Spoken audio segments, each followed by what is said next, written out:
ফিরে যেতে হবে অনেকগুলো বছর আগে। আমি মনে করি প্রত্যেকেরই জীবনটা একটা সিনেমার মতো।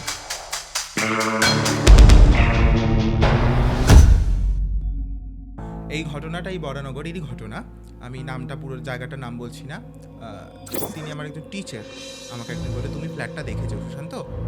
আমি নতুন ফ্ল্যাট নিয়েছি, একদিন ঘুরে যাও, খুব কাছে, তোমার বাড়ির খুব কাছে। এইবার অনেকক্ষণ পর তন্দ্রা এসছে যখন, ও মানে তন্দ্রার মধ্যে বুঝতে পারছে সারা ঘরে ঢাক বাজছে।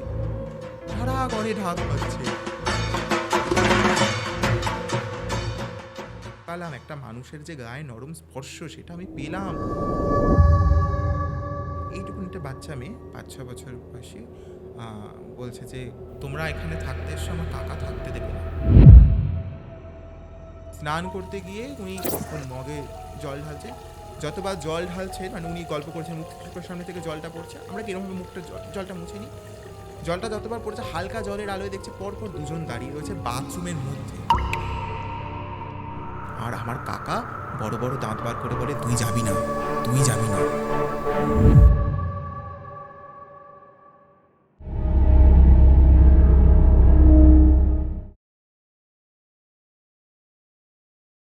Another episode real talk with শ্রেয়াতে আবার একজন নতুন ভেরি ইন্টারেস্টিং গেস্টকে নিয়ে চলে এসেছি। আজকে আমার সঙ্গে রয়েছে সুশান্ত। সো প্রথমেই বলি, অনেক দিন ধরে আমাদের মধ্যে কথা হয়, সেটা ওভার ফোন। এই ফার্স্ট টাইম আমরা ইন পার্সন মিট করছি। কেমন লাগলো প্রথমে আমার স্টুডিওতে এসে বল? দারুণ। তুমি এত অল্প সময়ের মধ্যে এতটা সুন্দর করে প্রফেশনালি গুছিয়েছো, মানে আমি এক্সপেক্টই করতে পারিনি। এখানে এসে দারুণ লাগছে।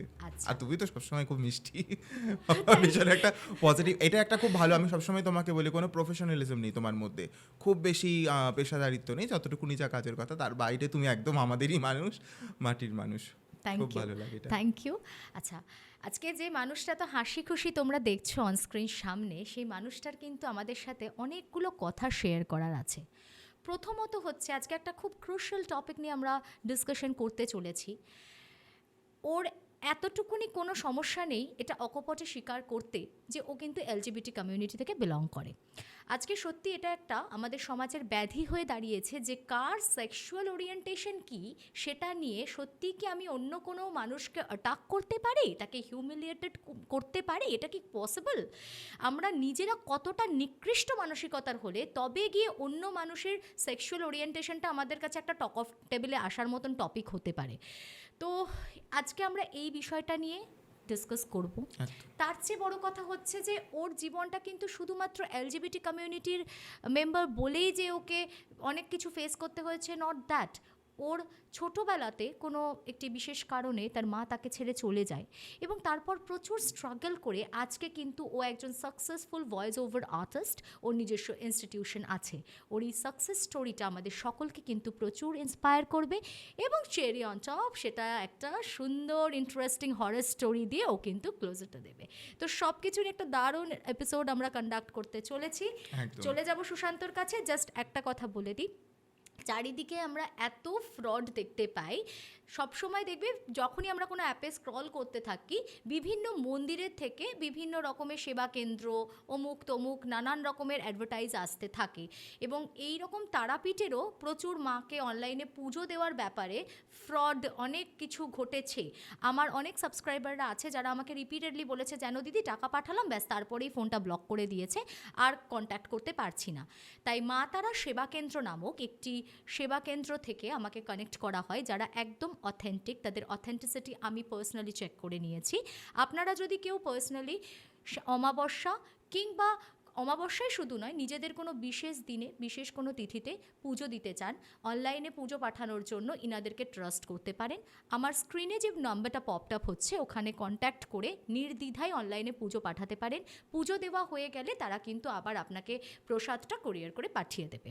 ওকে, সো এইটা একদম অথেন্টিক একটা নাম্বার, আপনারা নির্দ্বিধায় যোগাযোগ করে নেবেন।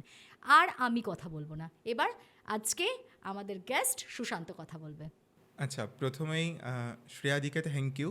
আমাদের ভূতের রানী, আমার এই নামটা এত কিউট লাগে। হ্যাঁ, আমি তো ভূতি আমি। ওকে, তো প্রথমেই থ্যাংক ইউ দিদি। এতটা আমাকে জবে থেকে দিদির সাথে কথা হয়েছে বা তোমার সাথে কথা হয়েছে, প্রথম দিন থেকে একটুও মনে হয়নি, মানে যে 5টা মানুষ আমাকে ভালোবাসে তাদের মধ্যে তুমিও একজন, মানে কখনো মনে হয়নি যে এই কথাটা বলা যাবে না বা এটা বলা যাবে না, তুমি এতটা আপন করে নিয়েছো আমাদের। মনে হয় একটা ফোন কনভারসেশন, হ্যাঁ, ভালো থাকার গল্প চ্যানেলে গেছিল তোমার, হ্যাঁ একদম। রাইট।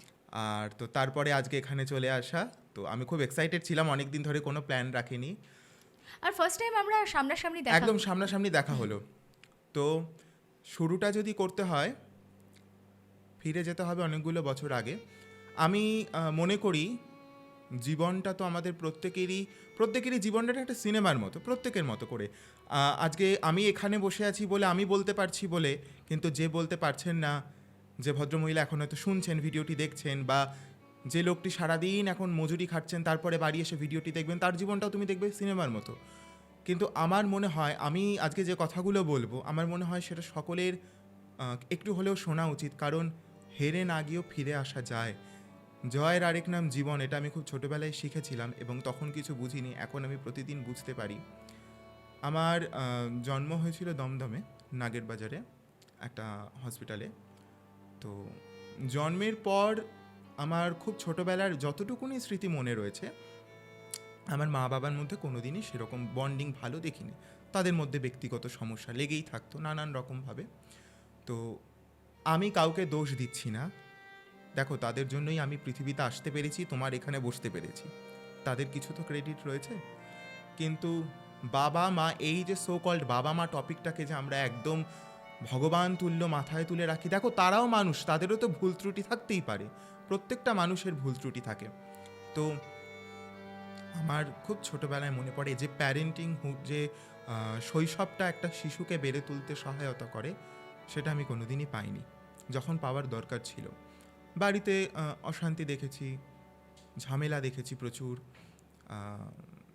প্রচুর ঝগড়াঝাটি দেখতাম, কিন্তু তার মধ্যে দেখতাম আমার মা একটু অন্যরকম মানুষ ছিলেন। আমার বাবা তো ছিলেনই, আমার মা আর আমার বাবা দুজন না দু মেরুর মানুষ ছিলেন, দু প্রান্তের মানুষ ছিলেন, কোনোদিনই তাদের মধ্যে মনের মিল হয়নি। আমার মা খুব ভালো রবীন্দ্রসঙ্গীত গাইতেন এবং অবসর সময় গান করতেন। আমার বাবার সেগুলো পছন্দ হতো না, কারণ সে এখনও পর্যন্ত তার মনে হয়, আমি অনস্ক্রিন এটা বলতে পারি, আমি জানি হয়তো সে শুনবে বা এটা শুনবে না, তার এখনও পর্যন্ত মনে হয় নাচ গান আবৃত্তি বা নাটক সিনেমা থিয়েটার করে কিছু হয় না, সমস্তটাই পয়সার উপর। এটা তাকেও দোষ দেওয়া যায় না, হয়তো সমাজ তাকে এভাবে ভাবতে শিখিয়েছে। তো নানান কারণে মায়ের সাথে সমস্যা, ইতিমধ্যে মা আমাকে নিয়ে চলে যায় দমদমে, যেখানে আমার মামার বাড়ি। দমদম হনুমানজির মন্দির আছে, ওখানে আমার মামার বাড়ি, আর এখানে তো আমাদের বাড়ি উত্তরপাড়ায়। তো ওখানে নিয়ে চলে যাওয়ার পর বেশ কয়েক বছর আমি মায়ের সাথে থাকতাম, বাবার কাছে আসতাম। ছোটোবেলায় আমার কিন্তু এটা একটা মজা ছিল, আমার এখন ভাবতে খারাপ লাগে, কিন্তু যখনও বোধ তৈরি হয়নি তখন এটা একটা মজা ছিল। কীরকম মজা ছিল, আমি সপ্তাহে 1 কি 2 দিন বাবার কাছে আসতাম, বাবা প্রচুর গিফট দিত, খেলনা দিত, এটা সেটা দিত। আবার সপ্তাহে সারাটা দিন মায়ের কাছে থাকতাম, মায়ের কাছে আরেকজন বাবা আসতেন যে আমাকে আরও খেলনা দিত। তো প্রাপ্তিযোগ কিন্তু আমার ছিল, কিন্তু সেটা কখনোই কাম্য ছিল না, সেটা পরে বুঝেছি। কিন্তু তখন ভালো লাগতো, আর আমি ছোট ছিলাম, তো ছোটোবেলা থেকে আমি খুব বকর বকর করি, মানে সূত্রপাতটা এখানেই হয়। ওই যে বিশেষ মানুষটি আসতো, আমি তো তার কথা গিয়ে আমার বাবাকে যখন দেখা হতো বলে দিতাম। তো এইটা নিয়ে আমার মা বাবার মধ্যে প্রথম ক্ল্যাশ শুরু হয়। আমাকে অনেকভাবে বলতো যে তুমি চুপ করো, আমার মা শিখিয়ে দিতেন যে এসব বলার দরকার নেই। আমার আজকে আমি যতটুকুনি যা বলতে পারা যায় শিল্পে বা সংস্কৃতির যতটুকুনি যা বুঝি, আমার মায়ের রক্তে এটা ছিল। ওই যে বললাম, আমার মা ভালো রবীন্দ্রসঙ্গীত করতেন, আমার মা ভালো গান গাইতেন, কলকাতার বড় বড় শিল্পীদের কাছেও একসময় গান টান শিখেছিলেন। তো আমার মায়ের সাথে যে মেমোরিগুলো ছোটোবেলায় তৈরি রয়েছে, সেগুলো কিন্তু খুব মধুর। মানে আমরা দুজনে, আমার দিদা বাড়িতে মনে পড়ে এখনও, আমরা গান করতাম, রবীন্দ্র জয়ন্তীর আগে আমরা মহড়া দিতাম, ওখানে অনুষ্ঠান হতো, মা করতো, তো আমাকেও ছোটো থেকে ছোটো ছোটো ছোটো ছোটো কবিতাগুলো সে আধো আধো করে মাইকের সামনে বসে কবিতা বলতাম। তখন কিছুই মাই শেখাতো, নিজে যা শেখাতো মুখস্থ করাতো ওই বলতাম। আবার বাবার কাছে যখন আসতাম, এখানে একটা অন্যরকম পরিবেশ, কিন্তু এই দুটো পরিবেশকে আমি খুব মেলাতে চাইতাম, যে এই দুটো এক জায়গাতে থাকুক না, কত ভালো হয়। তারা নিজেদের মধ্যে যে চেষ্টা করেনি তা নয়, চেষ্টা করেছে। এরকম দীর্ঘদিন চলার পর হঠাৎ করে একদিন আমি বাবার কাছে একটা ফোন কল এলো আমার মায়ের তরফ থেকে আমার বাবাকে ফোন করে তিনি বললেন যে অনেক হয়েছে, এবার তোমার ছেলেকে তুমি তোমার কাছে রাখো। আমি লিভ নিলাম। ওই লাস্ট ফোন কল। তারপরে শুনেছি আমার মা আজকে আর নেই, শোনা আজ কথা, তিনি পৃথিবী ছেড়ে চলে গেছেন। এখনো পর্যন্ত তার সাথে আমার কোনো যোগাযোগ নেই। মানে ওই যে ছেড়ে দিয়ে উনি চলে গেলেন, তারপরে আর তারপর যোগাযোগ থেকে নেই। আর কখনো উনি না। তোর খবর নেননি? কোর্টে দেখা হয়েছিল একবার, তারপরেও তো কিছু প্রসিডিওর থাকে ডিভোর্সের জন্য। ও ডিভোর্স যখন ডিভোর্স প্রসেসিং যখন হচ্ছে। প্রসেসিং হচ্ছিল, আমাকে সবাই বুঝিয়েছিল তুমি কিন্তু বলবে তুমি তোমার বাবার কাছে থাকবে, কারণ আমি আমার মামার বাড়ির দিকটা বেশি পাইনি। এটা বোঝানো হয়েছিল তুমি কিন্তু তোমার বাবার কাছে থাকবে, বাবার কাছে থাকবে। তো হ্যাঁ, আমি বলেছিলাম, কারণ আমার কাছে তো তখন অন্য কোন আমার বোঝার মতো বা বোধের মতো বিষয়টাই তো নেই। আমি বুঝতে পারছি যে যেটা হচ্ছে খুব খারাপ হচ্ছে, কিন্তু এটা কি হচ্ছে সেটা আমি বুঝতে পারছিলাম না। তো ঠিক আছে, বাবার কাছে থাকবো। আর এমনিতেও তোর মা তো চাননি তার নিজের কাছে তোকে নিজের কাছে রাখতে, রাখতে। কারণ উনি তো প্রথমেই ফোন কলটাতে তো এটাই ক্লিয়ার করে হ্যাঁ, দিয়েছিলেন হ্যাঁ, যে হ্যাঁ। তোমার ছেলেকে এবার তুমি রাখো। তোমার ছেলেকে এবার তুমি রাখো। তো এখানে আসলাম। এইবার আমি তখন এতটাই ছোট, বাবা চাকরি করতেন, এখনও করেন। তো সেই মুহূর্তে একটা বাচ্চা যাকে তখন গড়ে তোলার সময়, একটা ছোট শিশু তো মাটির তাল থাকে, আস্তে আস্তে একটা সুন্দর স্ট্রাকচার নেয়। এবার কে তাকে গড়ে তুলবে, এই করবে, নানান রকম চিন্তা। আমার তো দিন দিব্যি কাটছে, পড়াশোনা নেই, ভালোই আছি, কোথায় কি ঝামেলা হচ্ছে আমার কিছু যায় আসে না। আমার পিসি তখন হাল ধরলেন। আমার পিসির বাড়ি খুবই কাছে। আমার পিসি বললেন আমার বাবাকে, ঠিক আছে, আমার পিসির কিন্তু একটি মেয়ে আছে, সে আমার থেকে প্রায় 10 বছরের মতো, 9-10 বছরের মতো বড়। আমার পিসি তখন বললেন ঠিক আছে, আমি ওকে রাখছি, ও যতদিন ইচ্ছে আমার কাছে থাকুক, পড়াশোনা শিখুক, মানুষের মতো মানুষ হোক, নিজের পায়ে দাঁড়া, তারপরে ওরটা বুঝে নেবে। তো আমার পিসির কাছে তখন আমার আশা। খুব ছোটোবেলায় তো থাকতে চাইতাম না, মায়ের কথা খুব মনে পড়তো। অনেকেই আমাকে বুঝিয়েছে যে দেখো তোমার মা কিন্তু ভালো নয়, তোমার মা ভালো ছিল না। আমারও একটা সময় মনে হতো, জীবনে একটা সার্টেন পিরিয়ডে মনে হতো যে সত্যি এরকমও কি মা হয়। মানে এমন তো দেখেছি মারা সন্তানের জন্য প্রাণ দিয়ে দেয়। সেখানে আমাকে বুঝিয়েছে অনেকে, সমাজের আশেপাশে মানুষদের কথা শুনতাম অনেক। আমার সব থেকে বেশি খারাপ লাগতো, আমি এখনও যেটা খুব অপছন্দ করি, মানুষের করুণা। আমি কারোর করুণা, কারোর দয়ার দানে বাঁচতে চাই না। হ্যাঁ, যারা আমার পরিবারের লোক তাদেরকে আমি ভালোবাসি, সেটা তারাও আমাকে ভালোবাসে, কিন্তু আশেপাশের যারা রয়েছে, সমাজ, সংসার, প্রতিবেশী, এই দেখলেই আহারে ওর মাটা নেই, দেখেছো, খারাপ লাগে আজকালকার দিনে। এই টোনটা আমি খুব অপছন্দ করি এখনো পর্যন্ত। আমার মা নেই তো কি হয়েছে, আমি তো আছি, আমাকে যে মানুষরা ভালোবাসেন তারা তো আছে, আমার ফ্যামিলি তো আছে। আচ্ছা, এমন তো হতেই পারতো জন্মের সময় আমার মা মারা মা যেত, মারা গেছে, হতেই পারে। সেক্ষেত্রে হ্যাঁ এইটা তাদের কাছে খুব একটা রসালো টপিক হয়ে যায়। হ্যাঁ, এটা আর বলতে মানে মানুষ সিম্প্যাথি শো করতে, মানে ফেক সিম্প্যাথিস কিন্তু কিন্তু কোনো মানে এরম ব্যাপার নয় যে অ্যাকচুয়ালি তোর ব্যাপারে কনসার্নিং কিছু আছে তাদের, বাট ওই একটা এটাকে একটা গসিপ বানাতে একদম ভালোবাসে। একদম সেই ঘন্টার পর ঘন্টা সেটা নিয়ে চায় পে চর্চা করবে, আড্ডা দেবে, তো ভাল লাগতো, বুঝতাম এটা তাদের খোরাক। তো আমার পিসি কোনোদিনই সেসব দিকে কান দেননি, তিনি আমাকে নিজে মেরুদণ্ড সোজা রেখে। আর আমি মানে আমার পিসি এতটা আধুনিক চিন্তাভাবনার একজন মানুষ, আমি আসছি পরে, এমন না যে তিনি কিন্তু কোনো রকম পড়াশোনা মানে খুব উঁচু এমনি যা পড়াশোনা যেমন নর্মাল এডুকেশন থাকে, এমন না যে খুব স্কুল করে কোনো নামি দামি কোম্পানিতে তিনি চাকরি করেছেন, কিন্তু তারপরেও তার মন মানসিকতা এতটা আধুনিক। আমার পিসি, আমার পিসেমশাই, আমার দিদিও খুব ভালো গান করে, রবীন্দ্রভারতী থেকে গান টান শিখেছে, সোদপুরে দিদির বাড়ি। তো ভালোই কাটছিল, শুরুটা তো এভাবে হলো। এইবার যে সমস্যাটা হলো, একদিকে আমার বাবা চলে গেলেন, আর আমি তো এখানে সম্পূর্ণ পিসির কাছে চলে এলাম। বাবা চলে গেলেন বলতে বাবা কোথায় গেলেন? বাবা চলে গেলেন বলতে বাবা গুজরাটে চলে গেছিলেন কয়েক বছরের জন্য, আচ্ছা। অফিসেরই কাজে, পার্মানেন্ট, ওখানে ট্রান্সফারের ডিউটি ছিল, তারপরে এখানে তার এখন পার্মানেন্ট জব। কিন্তু বাবার থেকে আমার যত দূরত্ব বাড়তে থাকলো, তত বাবাকে দেখলাম তিনি কেমন বদলে যেতে থাকলেন। বাবা আগে কিন্তু আমাকে খুব ভালোবাসতো, এখনও ভালোবাসে, প্রত্যেকটা বাবা মাই ভালোবাসে, কিন্তু আগে যে আমার একটা ধারণা ছিল আমার মা বুঝি খুব খারাপ, সবার মা এত ভালো, আমার মা খুব খারাপ। ওখান থেকে আসার পরে, আমি আমার পিসির কাছে যাওয়ার পরে আমি আমার মায়ের জন্য একদিনও চোখের জল ফেলিনি, আমার খারাপই লাগেনি, কষ্টই হয়নি। কিন্তু সেই সুন্দর দিনের কথাগুলো মনে পড়তো, আর ভাবতাম, আমার তখন বয়স খুবই ছোট, 9-10 হবে এরকম, আমি ভাবতাম যে সবটা মিথ্যে, একটা মানুষ ধরলাম আমাকে ভালোবাসবেই না, তাহলে এই যে এতদিন ধরে যেগুলো চলে আসছে আমাকে তার কাছে রাখা, কোথাও তো একটা ব্যাপার ছিল। তখন আমি পরে বুঝতে পারি, দুয়ে দুয়ে চার করি, যে আমার বাবার মধ্যেও কিছু সমস্যা ছিল, কিছু সমস্যা তার মধ্যেও ছিল, যার জন্য অ্যাডজাস্টমেন্ট হয়নি।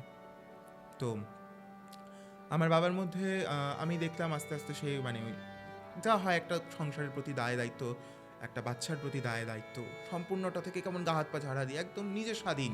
পিসিমণির কাছে যে থাকতিস, ফিনান্সিয়ালিও উনি হেল্প করতেন না? খুব কম, মানে সেটা না বলাই চলে। কখনো ইচ্ছে হলেও জাস্ট একটুখানি কিছু, আমার পড়াশোনার খরচাটা কিছুটা তিনি চালিয়েছেন সে সময়, আর বাকি সবটা পিসি বাকি পিসে মশাই? সবটা পিসি পিসে মশাই করতেন। মানে সমস্তটা, একটা জামা কাপড় কিনে দেওয়া থেকে শুরু করে সবটা, ডাক্তার হলে ওষুধ দেখানো, ওষুধ খাওয়ানো, সমস্ত কিছু। চট করে এরকম পিসি পিসে মশাইও কিন্তু পাওয়া যায় না। ভগবান সব দিক বন্ধ করেন সব না, দিক বন্ধ করেন না। ঈশ্বর একটা রাস্তা বন্ধ করলে অনেকগুলো দরজা অনেকগুলো খুলে দেন। দরজা খুলে দেন। তো কিন্ডার গার্ডেনে ভর্তি হলাম, পড়াশোনা করছি। পড়াশোনায় খুব যে ভালো ছিলাম তা নয়, আবার যে খুব ব্যাক বেঞ্চার তাও নয়, মোটামুটি একটা চলে যেত। এইবার আস্তে আস্তে যে সমস্যাগুলো প্রথম আমার শুরু হলো, সব আমাকে স্কুলে জিজ্ঞেস করা হতো, আচ্ছা তোর মা কোথায়? আর আমি না এই ব্যাপারটা বলতে খুব লজ্জা পেতাম, যে আমার মা বাবার মধ্যে ডিভোর্স হয়ে গেছে। আমাকে বাড়ি থেকে শেখানো হয়েছিল তুমি বলবে তোমার মা মারা গেছে। তো আমি সেটা সবাইকে বলতাম, আমার মনে খুব বাঁধো বাঁধো ঠেকতো। তারপরে যখন বড় হয়েছে আমার মনে হয়েছে যে না, এটা তো উচিত না, এটা এমন তো না যে এটা হয় না, ডিভোর্স তো হয়।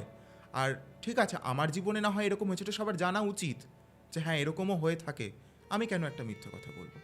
তো তারপরে আস্তে আস্তে যখন এই কথাগুলো বলতে শুরু করলাম, আর ছোট থেকেই মানে আমাকে কেউ অনেকে বলে খুব পাকা, তুমি খুব পেকে গেছো অল্প বয়সে, বেশি কথা বলে, কিন্তু আমি এমন অনেক জিনিস বুঝতে পারি এখনও।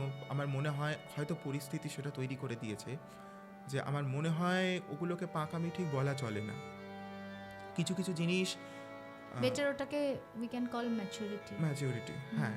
এবং এইটা নিয়ে একটা বাচ্চা যখন দিনের পর দিন বাড়ির এই ধরনের পরিস্থিতিগুলোর সম্মুখীন হচ্ছে, ফেস করছে, বাবা মা তো জাস্ট নিজেদের স্বার্থটা ভেবে বুঝে নিল, কিন্তু বাচ্চাটার মনের ভেতরে কি চলছে সেই খোঁজটা কে রাখে? তো এটাকে পাকামো নয়, এটাকে আমরা এক্স্যাক্ট যে টার্মটা বলতে পারি, বেটার ম্যাচুরিটি। তো যাই হোক, সবার তো সেই ম্যাচুরিটিটা সবারও নেই। তো হ্যাঁ, সেটা আবার আমাদের বড়দেরও অনেকের নেই, সেটাকে ওই পাকামো ইত্যাদি বলে একটা। আমিও এখন অনেক বাচ্চা কাচ্চা দেখি, আমার কাছে তো অনেকে আসে, তো দেখি অল্প বয়সে এমন কথা বলবে, এবং আমি না ওদের কখনো হিউমিলেট করি না, আমি কখনো বলি নাই তুমি চুপ করো, কেন এটা বলছো। আমি বোঝার চেষ্টা করি যে নিশ্চয়ই ওরা এই ব্যাপারটার মধ্যে দিয়ে গেছে, ওদের মধ্যে ব্যাপারটা রয়েছে কোথাও। তো যাকে আমি আস্তে আস্তে বুঝলাম এই যে মানুষের এই করুণা, এই দয়া দাক্ষিণ্য, এটা থেকে আমাকে বেরোতে হবে। স্কুলে যেমন ধরো, আমি স্কুলে গেছি, একটা খুব ছোট ঘটনা মনে পড়ছে, কিন্ডার গার্ডেনে পড়তাম তখন। কিন্ডার গার্ডেনে গেছে, আমার পাশে একটি ছেলে বসতো, ওর মা আমাকে খুব ভালোবাসতো, যেমন হয় স্কুলের বাচ্চাদের আমরা যা করি। ওর মা ভালোবাসতো, তো স্কুলের বাচ্চাদের হাতে লজেন্স দিয়ে ওই ছেলেটা হাতে বলতো কি, সুশান্তকে দিবি, মানে আমার ভালো নাম সুশান্ত, সুশান্তকে দিবি, ক্যাডবেরিটা দিব, ওকে দিবি, ওকে তো দেওয়ার কেউ নেই। এবার ও তো ছোট, ও একদিন এসে আমাকে বলেছে আমার মা এটা তোকে পাঠিয়েছে, তুই এটা নে। আমার আমি বলছি থ্যাংক ইউ, কেন তোর আজকে বার্থডে? বলছে না, আমার মা এমনি দিয়েছে, আমার জন্য কিনেছে, বলে তোকে তো কেউ দেওয়ার নেই। এই কথাটা আমাকে প্রথম হল্ট করে, আমাকে দিয়ে কেউ দেওয়ার নেই। আমি তখন ভেবেছিলাম যে সত্যি আমাকে কেউ তাহলে দেওয়ার নেই, আমার মা নেই, আমার বাবার সাথে আমার টার্মস ভালো নেই, হয়তো সত্যি আমাকে কেউ দেওয়ার নেই। তখন আমার মনে হলো আমাকে নিজেকে নিজেই দিতে হবে। তখন আমি বুঝে গেলাম পৃথিবীতে কি এমন আছে যেটা করলে আমি নিজে সবার কাছে এই জায়গাটা থেকে বেরিয়ে আসতে পারি। তখন আমার প্রথমেই যেটা মনে হলো পড়াশোনা। আমাদের বাড়িতে সবাই এই পড়াশোনা বিষয়টা খুব ভালোবাসে, পছন্দ করে। তো প্রথমে আমার পিসি সবসময় বলতেন যে পড়াশোনা করো, যত কষ্টই হোক না কেন, মানে মাটি আঁকড়ে পড়ে থাকলে পড়াশোনাটা ছেড়ো না। তখন আমি বুঝলাম এই পড়াশোনা এমন একটা জিনিস যেটা আমাদেরকে অনেকটা এগিয়ে দিতে পারে। এবং আমি এখনও বলি, সবাইকে বলি যে পড়াশোনাটা ছেড়ো না। অনেক রকম সমস্যা আসবে, অনেকের অনেক সমস্যা এখন দেখি, মানে আমি তো অনেক ভালো রয়েছি, অনেক ভালো ছিলাম, মাথার ওপর অ্যাটলিস্ট ছাদ, পরার জামা কাপড়, খাবার দাবার পেয়েছি, একটা এডুকেশন পেয়েছি, অনেকের তো তাও নেই। তাও থাকে না। আমি তাদেরকেও বলি পড়াশোনাটা করো। অনেক বাচ্চা কাচ্চা আসে, আমি তাদেরকে ন্যূনতম পারিশ্রমিকে পড়ানোর চেষ্টা করি। এমন না যে পারিশ্রমিক নিই না, অত দয়া দাক্ষিণ্য আবার আমি করি না, কিন্তু আমি ন্যূনতম পারিশ্রমিকে তাদেরকে পড়াই, চেষ্টা করি। এটা আমার দয়া না, এটা তাদেরকে সুযোগ করে দেওয়া। আমি নিজে যেমন দয়া পছন্দ করি না, আমি চাই না কেউ কারোর দয়ায় বাঁচুক। পৃথিবীটা তোমার, এই মাটিটা তোমার, যে মাটিতে তুমি দাঁড়িয়ে আছো, করে নিতে হবে তোমাকে। এবার পড়াশোনা মানে খুব যে রেজাল্টে ভালো ছিলাম তা নয়, মোটামুটি একটা চলনসই রেজাল্ট করলাম পড়াশোনা করতে করতে। এবার আস্তে আস্তে এক্সট্রা কারিকুলাম অ্যাক্টিভিটি যা হয়, ওই ছোটোবেলা থেকে কোনোদিনই মাঠে গিয়ে বল পেটানো এই সমস্ত দৌড়ঝাঁপ আবার ভালো লাগেনি, ঘরে বসে থাকতাম। আমার দিদি অনেক গল্পের বই থাকতো, গল্পের বইগুলো টুকটুক করে পাতা উল্টে উল্টে পড়তাম, অর্ধেক বুঝতাম না। এই করতে করতে তারপরে এই বাংলা সাহিত্য ব্যাপারটা নিয়ে বেশ ভীষণ ইন্টারেস্ট হলো। তখন বড় হচ্ছি, কত 5-6 বয়স। তখনও কিন্তু আমার মায়ের সাথে কোনো যোগাযোগ নেই, জানি না তিনি কোথায়। তবে আমার সেই সময় থেকে মনে হতে শুরু করলো যে সবটা দোষ তার হতে পারে না, সবটুকুনি দোষ। কারণ তুই বাবাকে দেখে তোর মধ্যে তখন একটা রিয়েলাইজেশন এসেছে। আমি যদি আমার বলতে কোনো বাধা নেই, আমি আজকে এখানে যাই বলছি অকপটে বলছি, আমার আগে পিছে আমাকে চোখ বড় করার কেউ নেই, কারণ আমি সেই জায়গাটা ফেলে এসেছি। ইটস ইওর প্ল্যাটফর্ম টুডে, বলো এবার খুলে যেটা তোমার ইচ্ছা বলো। একদম, থ্যাংক ইউ। এবার আমার মনে হয় আমার বাবার মধ্যে সেই সমস্ত ত্রুটিগুলো রয়েছে যার জন্য আমার মা চলে যেতে বাধ্য হয়েছিলেন। কারণ আমি দেখেছি আমার মায়ের ওপর অত্যাচার হয়েছে, আমার আস্তে আস্তে এখন ফ্ল্যাশব্যাকের মতো মনে পড়ে দিনগুলো। যখন বড় হলাম, আমার বাবার একটা আলমারি ছিল, আলমারির মধ্যে নানান রকম, সে আলমারি উল্টে উল্টে নানান রকম কেস স্টাডি, মানে কেস, পুলিশের কাছে কমপ্লেনের সেই জিডি আমার মা যেগুলো করে গেছেন, পাতার পর পাতা। আমি যখন ওগুলো দেখছি তখন কত 6-7 হবে, মানে এই পডকাস্টটা শোনার পর অনেকে জানতে পারবেন যে এগুলো হয়েছে। তা আমি আমার বাড়ির লোককে ওই ঘটনাগুলো বলিনি, আজকে তোমার পডকাস্ট এসে বলছি। আমি তো অবাক হয়ে পড়েছি, কালো পেন দিয়ে সেগুলো লেখা আছে, আমার উপর এরকম অত্যাচার হয়েছে, আমি আর থাকতে পারছি না, আমার আমি যাতে গলা দিয়ে গান গাইতে না পারি সেই ব্যবস্থা করা হয়েছে, ইত্যাদি ইত্যাদি, না আরও অনেক রকম কথা। তো আমি অবাক হয়ে গেলাম, এবং আমার তখন মনে হলো সত্যি যে মানুষটার সাথে এতগুলো ভালো সময় আমি কাটিয়েছি, সে এতটা খারাপ হতে পারে না। ইনফ্যাক্ট আমি যদি কখনো আমার মায়ের ছবি তোমাকে দেখাই, সবাই আমাকে পুরো আমার মায়ের মতন দেখতে বলে, আমার কথা বলার ধরন, আমাকে দেখতে। আমি আমার বাবা বা আমার বাবার বাড়ির দিকে কিচ্ছু পাইনি, মানে সম্পূর্ণটাই আমার ওই মাতৃকেন্দ্রিক, মায়ের প্রতি। তো মাকে খুব ভালোবাসতাম ছোটোবেলায়, মনে আছে, খুব খুব ভালোবাসতাম। মাও খুব প্যাম্পার করতো। কোনোদিনও ওই যতটুকুনি মনে আছে, আমি হয়তো হার্ডলি 5 থেকে 6 বছর মায়ের সাথে সময় কাটানোর সুযোগ পেয়েছিলাম, কিন্তু কোনোদিনও উঁচু গলায় কথা বলা না, মারধর করা, কিচ্ছু না। তো আমার তখন মনে পড়লো যে না, যে মানুষটা এতটা ভালোবাসতো খারাপ তো হতে পারে না সে। এখন তো আস্তে আস্তে বুঝতে পারি আমার বাবার দোষগুলো, আমি তারও দোষ বলবো না, হয়তো সে জীবনটা যেরকমভাবে শুরু করেছিল, ভেবেছিল গুছিয়ে নেব একটা সময়, কিন্তু যখন গোছানোর সময় এলো সবটা দেখলো ছড়িয়ে গেছে, এতটাই ছড়িয়ে গেছে, একটা গোছাতে যাচ্ছে তো আরেকটা বেরিয়ে যাচ্ছে, এভাবে গোছানো যায় না। এটা আমি এখানে বসে আজকে আমি একজন অ্যাডাল্ট, প্রাপ্তবয়স্ক, আমি প্রত্যেকটা মা বাবাকে এই ডিসিশনটা নেব, নিজেদের মধ্যে যদি বনিবনা না থাকে, নিজেদের মধ্যে যদি আন্ডারস্ট্যান্ডিং না থাকে, আলাদা কোনো প্রাণকে পৃথিবীতে এনে কষ্ট দেবেন না। আর সেই যদি চলে আসেও, তারপরেও নিজেদের মধ্যে এমন কিছু সৃষ্টি করবেন না। আজকে আমি সার্ভাইভ করেছি, সবাই সার্ভাইভ নাও করতে পারে। আজকে আমার পিসি ছিলেন, ঈশ্বরের অশেষ আশীর্বাদ, তিনি ছিলেন, তাকে পাঠিয়েছেন ঈশ্বর, তো তিনি আমার হাত ধরেছেন, তার হাতটা কেউ নাও ধরতে পারে। তাই নিজেরা যদি মনে হয় যে ঠিক আছে আমরা থাকতে পারছি না, আগেই নিজের শিওর হওয়া উচিত যে রিলেশনশিপ ওয়ার্ক করছে কি করছে না। যদি কোনো জায়গায় মনে হচ্ছে না ইটস নট ওয়ার্কিং, ফাইন, আমরা নিজেরা কুইট করে যাই। কিন্তু এই যে আজকে এত বেশি সমাজে আমরা ডিভোর্স দেখতে পাই, ছোট থেকে ছোট অনেক বিষয় নিয়ে, মাঝখান থেকে কারা সাফার করছে? বাচ্চাগুলো সাফার করছে। আজকে আমরা জেনজিদের দিকে আঙুল তুলে তুলে বলি এরা কি অবাধ্য, বড়দের মুখে মুখে কথা বলে, অমুক তমুক। এখনকার প্যারেন্টসরা এত বেশি ডিভোর্স করছে, তো এই বাচ্চাগুলো কি করবে? এখনকার বাচ্চারা উদ্ধত হবে না তো কি হবে? তারা বাড়িতে কি পরিবেশ দেখছে? তারা কতটা দেখেছে যে মারা মানিয়ে গুছিয়ে সব, ম্যাক্সিমামই তো নিউক্লিয়ার ফ্যামিলি, জয়েন্ট ফ্যামিলি থেকে এমনি বেরিয়ে যাওয়ার পরে বাচ্চা একটুখানি আত্মকেন্দ্রিক হয়ে পড়েইছে ধর। তার উপরে যদি আবার পিতামাতার মধ্যেও সারাক্ষণ এই দেখতে থাকে কলিশন, তো সেই বাচ্চার কি ডেভেলপমেন্ট হবে? খুব খারাপ একটা। আর এরম একজন দুজন, এই দিনটা সংখ্যায় বাড়ছে, এগুলো এমন না যে কমছে। তাহলে পরবর্তী প্রজন্মটা কতটা খারাপ হচ্ছে, পরবর্তী পৃথিবীটা কতটা খারাপ হচ্ছে, এটা ভাবলে আমার মানে এখনই আমি শিউরে উঠি। এখনই যে অবস্থা দেখছি, আজ থেকে 50 বছর আগে। God bless you, God bless you. Okay, না আমি সত্যি কথা, আমি না কিছুই করিনি। ওই ওপরে একজন আছেন, আমি জীবনে দুজনকে খুব ভালোবাসি, এক ঈশ্বরকে ভালোবাসি আর একজন রবীন্দ্রনাথ। এই দুজনকে আমি এত ভালোবাসি, আমার বিপদের দিনগুলোতে, আমার দুঃখের দিনগুলোতে আমি শুধুমাত্র অপেক্ষা করেছি। ঠিক হয়ে যাবে, খুব মিষ্টি রে তুই। ঝড়ের রাত কেটে যাবে। একদম একদম নিশ্চয়ই কাটতেই হবে। আর তুই নিজে মানুষটা এত ভালো, কি করে কেউ তোর পথ আটকাবে? তারপরে আমি বুঝলাম যে না, এভাবে হবে না। আস্তে আস্তে পড়াশোনা যেমন চলছিল। এবার আমার ছোটবেলা থেকেই কবিতা বলতে খুব ভালো লাগতো, কবিতা বলতাম। এবার আমি স্কুলে, তখন তো আমাদের শুরুটা তো সবারই দেখবে স্কুলেই হয়, নাচ গান, একটা রবীন্দ্র জয়ন্তী, একদম। একটা টিচার্স ডে, এরকম করে করে তখন আমাকে অনেকেই বলে যে তুমি এটা কবিতাটা বলা প্র্যাকটিস করো, তুমি শেখো। তো শিখলাম, নামকরা জায়গা থেকে, বিভিন্ন জায়গা থেকে বিভিন্ন ভালো ভালো গুরুদের কাছে আসার সুযোগ হয়েছে। এখন আমি শিখছি, এই পর্যায়েই বলা যেতে পারে। এইবার শিখতে শিখতে আস্তে আস্তে আমি বড় হচ্ছি, পৃথিবীটা ভাবছি যে ঠিক আছে, এবার রঙিন জীবন শুরু, পৃথিবীটা সুন্দর। তখন আমি বুঝতে পারলাম যে আচ্ছা, আর 5টা মানুষের সাথে আমার কোথাও মিল হচ্ছে না। আমি তো কখনো মাঠে গিয়ে খেলছি না, অ্যাজ আ বয়, আমি একজন ছেলে। আমি তো কখনো মনে হচ্ছে না যে পাড়ার ছেলেদের সাথে কি একটু পুকুরে সাঁতার কেটে আসে।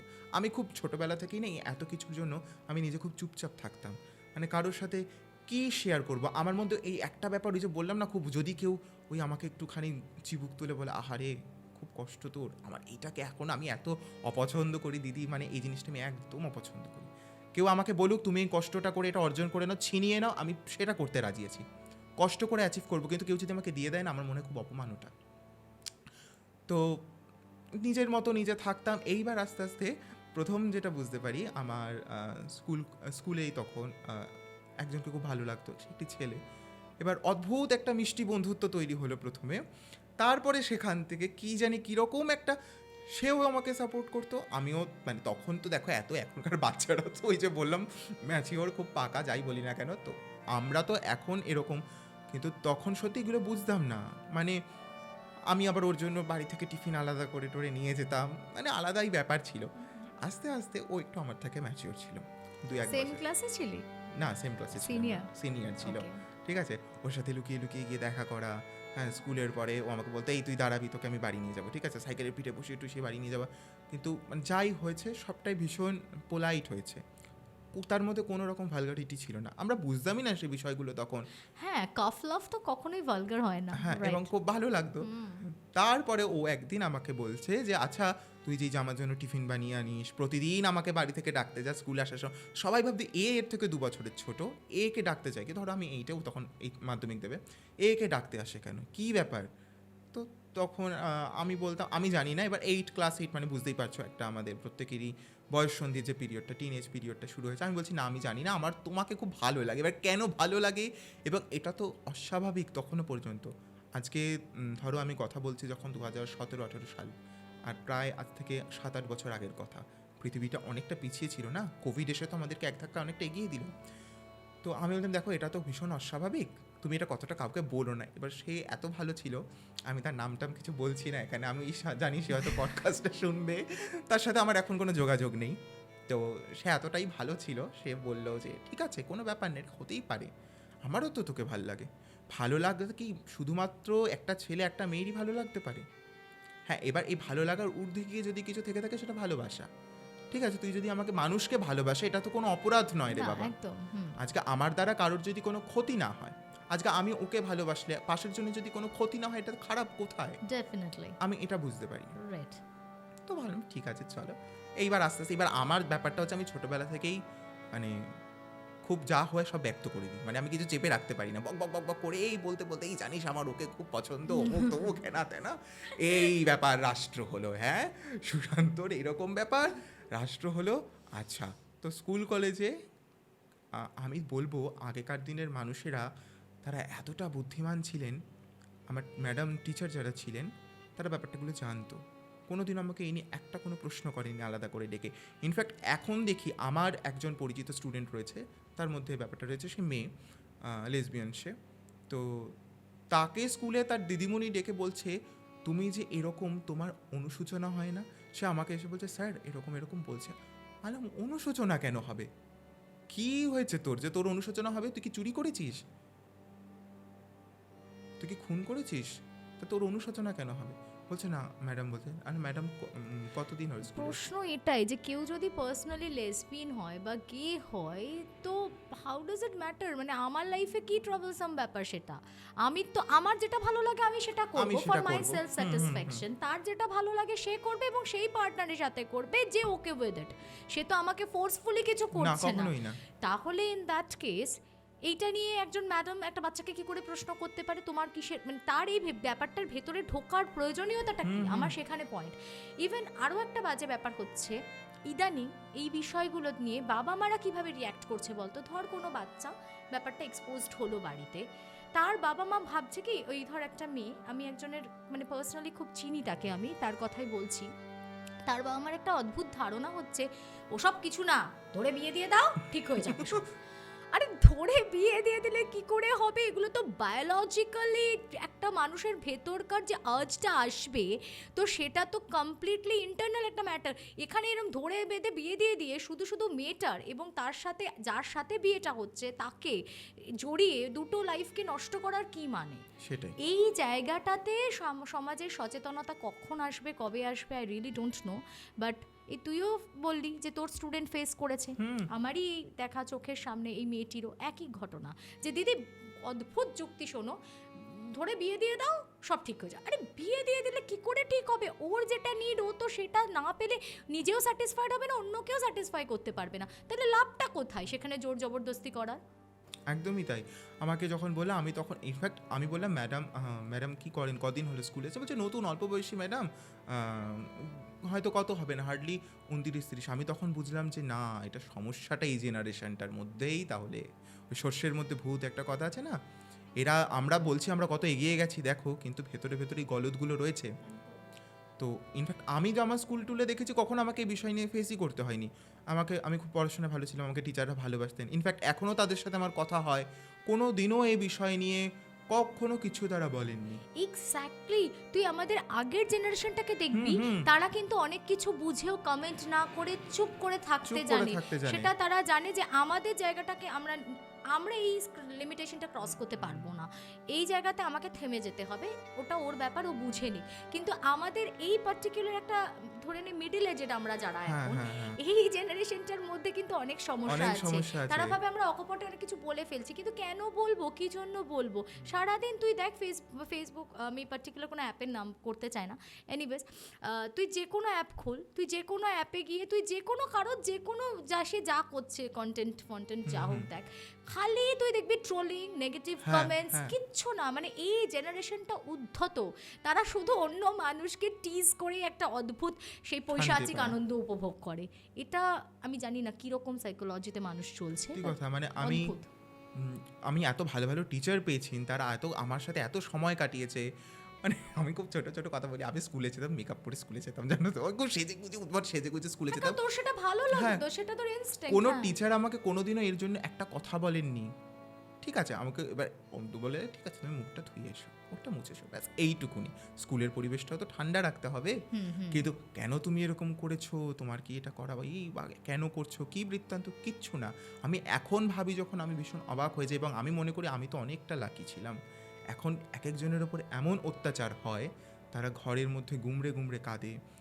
আমার কাছে অনেক মানুষ বলেন সেরকম কথা, আমি তাদের কিছু বলতে পারি না যে দেখো কি বলি বলো তো, কীভাবে বেরোবে? পড়াশোনা করো, নিজের পায়ে দাঁড়াও, এর ছাড়া এর থেকে বেরোনোর কোনো উপায় নেই। আর যদি হয় একদম শিকল ছিঁড়ে বেরিয়ে এসে সামনে বলো যেটা আমি করেছি, বাবা সবার সামনে বলেছি হ্যাঁ আমি LGBTQ পার্সন, তাতে তোমার কোনো সমস্যা থাকলে সেটা আমার সমস্যা নয়। আজকে আমার দ্বারা তোমার কোনো ক্ষতি হচ্ছে না, বা আমার এই ওরিয়েন্টেশনের জন্য তুমি সাফার করছো না, তাহলে তোমার কিসের সমস্যা? এইবার একটা ঘটনা, হ্যাঁ এই সমস্যা তো এগুলো তো হতেই থাকে। তারপরে অনেকেই দেখতাম এই ব্যাপারটা জানার পর থেকে সুযোগ নিত, নানান রকমভাবে কথা বলা, টিজ করা, এই ব্যাপারগুলো আমার পেছনে, আমার সামনে না কেউ কিছু কখনো বলে। সো ট্রু, আমি এরকমও মানুষ দেখেছি তোর সামনে LGBT কমিউনিটি, ধর এক ভদ্রলোক, আমি যার কথা বলছি সে ধরে নে 50 ইয়ার্স ওল্ড প্রায়, সামনে ই বাবা তাই নাকি, এই ছেলেটার আবার ছেলেদেরকে ভালো লাগে, টিজ করলো। দ্য মোমেন্ট কেউ নেই ঘরে, ওরও কিন্তু ভেতরে সে কোনো একটা খিদে আছে, ও গিয়ে ছেলেটাকে টিজ করবে। মানে বয়স্ক লোক সে গিয়ে বাচ্চা ছেলেটাকে টিজ করছে। আরে অহরহ এগুলো মেসেঞ্জারে এরকম তোমার ওই পোস্টটা দেখলাম ভালো লাগে নাই, তুমি এরকম কেন করলা, তারপরেই ঠিক আছে কথা এগোতে এগোতে আচ্ছা তুমি একদিন আমার সাথে দেখা করো। মানে আপনার যখন আমাকে ভালোই লাগেনি তাহলে দেখা করবেন কেন? আমার তো বাবা যার ভাল লাগে না আমি তো তার ছায়া পর্যন্ত দেখতে চাই না, আপনি কেন দেখা করবেন আমার? সোসাইটিতে দেখাবে আমরা তো স্ট্রেট, কাজেই একদম। আমাদের এই সব দেখতে ভালো লাগে না, কিন্তু তুই দেখবি অনেকেরই ভেতরে ভেতরে অনেক সুপ্ত বাসনা থাকে, সেই ফ্যান্টাসিজ গুলো নিয়ে তারা ওয়ার্ক করে ভেতর ভেতর, এবং যখন সেটা সুযোগ পেয়ে যায় ঠিক সেইটাকে কাজে লাগানোর চেষ্টা করে, এরকমও মানুষ তো আছে। এবার এই রকম ব্যাপার আমার সামনে কেউ কিছু বলতো না, কারণ আমি ওই ছোটবেলা থেকেই না চটপট করে উত্তর দিয়ে দিতাম, যা বলতো আমি আমি আমার মুখের উপর একদম এখনো পর্যন্ত তাতে আমি খুব স্ট্রেট ফরওয়ার্ড, যেটা বলার একদম মুখের উপর বলবো, না মানে না, হ্যাঁ ঠিক আছে দেখছি দেখবো, ওসব আমার মধ্যে নেই। আমি সব কিছু পারি না, সব পারতে হবে বলে আমি পৃথিবীতে আসিনি ভাই, আমি যা পারি তুমি তা পারো না, পরিষ্কার কথা। কাজেই না ঠিক আছে এরকম বলছে বলছে সেটা অত ভালো আমি নই, নিজের মাটিটা নিজেকেই আঁকড়ে ধরে পড়ে থাকতে হয়, নরম হলে না তোমাকে লোকে একদম কবর দিয়ে দেবে, সেটা তো হওয়া যায় না। আরে আফটার অল আমাকেও তো খাইয়ে পড়িয়ে কেউ বড় করেছে, আমি সেটা কি করে করতে পারি? অনেকবার মাথায় এসছে সুইসাইডের চিন্তাভাবনা মাথায় এসেছে অনেকবার, কিন্তু তারপর ওই যে বললাম রবীন্দ্রনাথ, একদম ছি, এসব একদম মাথায় আনবে না। ওই সমস্ত কিছু এখন তো মানে এগুলো স্বপ্ন মনে হয়, হাসি নিজের উপর আমার বাট studentরা। একটা এজ একটা তো সময় তো থাকে, age তো সেই থাকে। সময়টা মানুষ যখন ভেতর থেকে হ্যাঁ, ভেঙে হ্যাঁ, যায় হ্যাঁ। তখন অনেক রকম এই ধরনের অ্যাবসার্ড থটস আসে অনেক মাথায়। রকম ব্যাপার আসে। তো এটাই হচ্ছে ব্যাপার যে ও যে জায়গাটাকে যাই হোক আজকে ওভারকাম করে চলে এসেছে, এখন সেটা ওপেন আপ হয়ে বলতে পারছে, সবাই কিন্তু এই জায়গাটাকে ওভারকাম করতে পারে না। তাই এটা আমাদেরও একটা ডিউটি, আমাদেরও এই সোসাইটিরও একটা দায় বর্তায় যে আমরা অযথা কোনো মানুষকে ক্রিটিসাইজ করি বা তার এমন কোনো অ্যাক্টিভিটি যেটা আমাকে কোনো বিড়ম্বনা দিচ্ছে না তাকে নিয়ে অযথা চর্চা করে শুধু শুধু সেই মানুষটার জন্য আমরা পরিবেশটাকে এতটাও টক্সিক করে তুলতে পারি না যাতে তাদেরকে এই ধরনের কোনো একটা বিভ্রান্তিতে পড়তে হয় এবং তারা কোনো বড় স্টেপ নিয়ে ফেলে। নিশ্চয়ই একটা ভালো মনের মানুষ তো হওয়া যায়, এটুকুর জন্য তো আর আলাদা করে কোনো শিক্ষাগত যোগ্যতা লাগে কখনোই না, না। কোনো স্কোরবোর্ড লাগে না, এটুকু তো করাই যায় সকলের জন্য। এমনকি মজার বিষয় এমন এখন দেখি, এখন আমার অনেক বন্ধু বান্ধব, প্রচুর বন্ধু বান্ধব, বুঝেছো তো, প্রচুর বন্ধু বান্ধব, আজকে এ রাখছে কালকে ওর সাথে ঘুরছি, পরশুদিন ওর সাথে যাচ্ছি।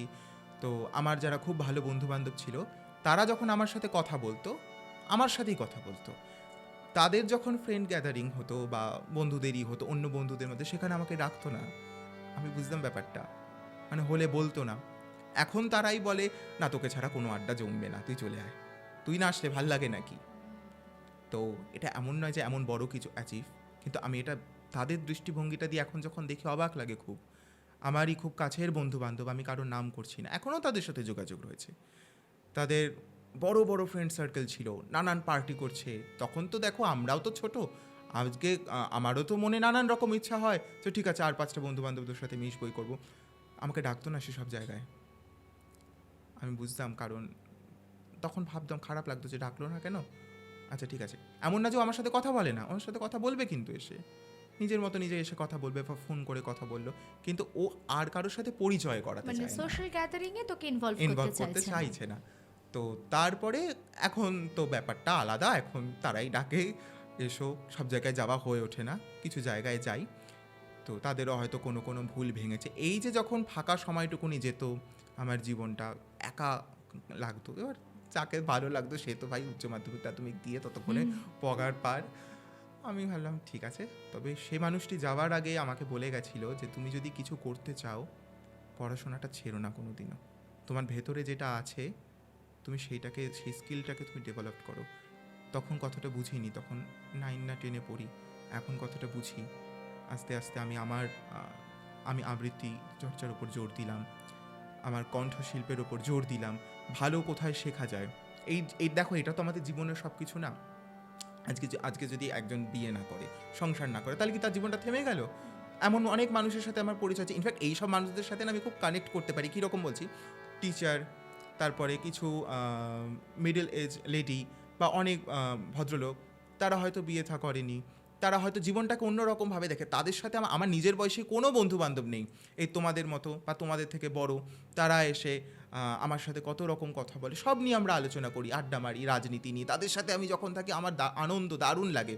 আমার নিজের বয়সী ছেলে মেয়েদের সাথেও সব ভালো লাগে না। আমি ভাবি এরা কি, এদের ভাবনা চিন্তাটাই এত ছোট, এত সংকীর্ণ, এরা বেরিয়ে ভাবতে জানে না। তবে হ্যাঁ, একটা কথা আমিও বলি, দেখো, সম্মান পেতে গেলে সম্মানটা দিতে তোমাকে জানতে হবে। সেই সম্মানের মধ্যে তোমাকে নিজেকে রিপ্রেজেন্ট করাটা একটা খুব গুরুত্বপূর্ণ ব্যাপার। রাস্তা দিয়ে যাচ্ছি, ওই নাকে দুল কানে দুল পরে গায়ে শাড়ি লেপটে, এটা না, এটা খুব খারাপ, এটা সত্যিই খুব খারাপ। আমি এই বিষয়টাকে ভীষণ অপছন্দ করি। হ্যাঁ, একটা সময় আমিও খুব মেকআপ টেকআপ করতাম, ওই শাড়ি টাড়ি পরে রানী রাসমণি সেজে টেজে একদম সে আলাদাই ব্যাপার। সেই ছাদে উঠে বাবা মতুর করে বেড়াতাম। সে আমি তখন ছোট ছিলাম, কিন্তু পরে এখন বুঝেছি। এখন তো দেখি আমার থেকে যারা বড় বড়, কোনো আমি কারোকে নিন্দা করছি না, আমি বোঝানোর চেষ্টা করছি, হুট করে এক গাল চাপ দাড়ি নিয়ে মাথায় টিপ ফিপ মাথায় ঘুমটা দিয়ে রাস্তায় নেমে পড়লো। এটা না করলে বি ইয়োরসেলফ, তাহলে হ্যাঁ, দেখবে হ্যাঁ। মানুষ যে বিষয়টা এই খুব একটা সুন্দর। ক্রিটিসাইজ করার জায়গাটা পেয়ে যাচ্ছে, সেটা হয়তো পাবে সুন্দর। না।